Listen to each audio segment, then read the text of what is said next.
அஸ்ஸலாமு அலைக்கும். Welcome to ஜெயரா weaves. இன்றைக்கி நம்ம பார்க்க போகிறது என்னென்னா நார்த்தம்பழ ஜூஸ். நார்த்தம்பழத்தில் ஜூஸா? நார்த்தம்பழத்தில் ஊறுகாய் தானே போடுவாங்க அப்படின்னு நீங்கள் நினைக்கிறது எனக்கு தெரியுது. ஆனால் நார்த்தம்பழ ஜூஸ் உடம்புக்கு எவ்வளோ நல்லது தெரியுமா? பித்தம், மயக்கம் எல்லாத்துக்கும் ரொம்ப நல்லது. அதுக்கு தேவையான பொருள் சியா சீட்ஸ் ஊற வச்சுக்கோங்க. நாள் கொஞ்சம் ஒயிட் சர்பத்து வாங்கி வச்சுக்கோங்க. ஒயிட் சர்பத்து தான் அதுக்கு நல்லா டேஸ்ட் கொடுக்கும். தேவையான அளவு தண்ணி, அவ்வளோதான். இதுக்கு பெரிய இதெல்லாம் இல்லை. ஆனால் இந்த நார்த்தம்பழ ஜூஸில் ஒரு முக்கியமான ஒரு இது இருக்குது. என்னென்னா உடம்புக்கு ரொம்ப நல்லது. தலை சுற்று, பித்தம், வாந்தி, மயக்கம் உள்ளவங்க இந்த வெயில் நேரத்தில் குடிச்சிங்கன்னா ரொம்ப நல்லது. நார்த்தம்பழத்தை அதில் ஒரு விஷயம் இருக்குது, முக்கியமான விஷயம். பழத்தை வாங்கி நீங்கள் அதை நறுக்குன்னு ரொம்ப டைட்டாக புளியக்கூடாது. அந்த மேலாப்பில் அந்த சாரை ஒரு புளி அந்த லேஸ் அப்படின்னு திருவுனதோடு விட்டுறணும். அப்போ தான் அது கசப்புத்தன்மை தெரியாது.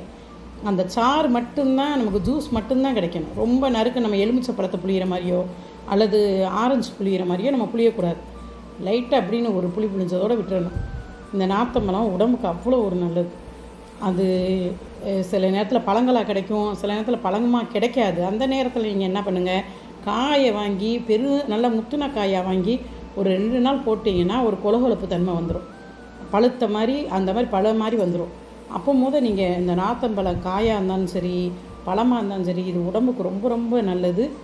ரொம்ப மயக்கம், அந்த வாமிட் வர்ற மாதிரி ஒரு ஃபீலிங் உள்ளவங்க அவங்கெல்லாம் இதை ஒரு வாரத்துக்கு ஒருக்காவோ மாதத்துக்கு ஒருக்காவோ எடுத்துக்கலாம். அடிக்கடி எடுக்கணும்னு அவசியம் கிடையாது.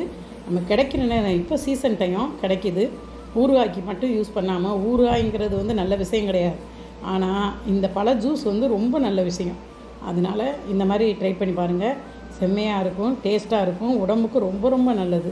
வயசானவங்களாக இருந்தாலும் சின்ன பிள்ளைங்களாக இருந்தாலும் டேஸ்ட்டாகவும் குடிப்பாங்க.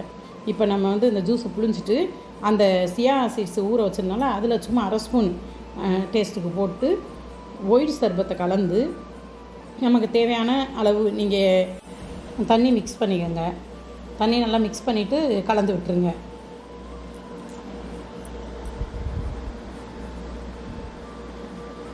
இந்த ஜூஸ் உண்மையிலே சொல்கிறேன், ரொம்ப உடம்புக்கு ரொம்ப ரொம்ப ஹெல்த்தியான ஒரு ஜூஸு, நார்த்தம்பழ ஜூஸு. இது வயசானவங்களும் குடிக்கலாம், சின்ன பிள்ளைங்களும் குடிக்கலாம்.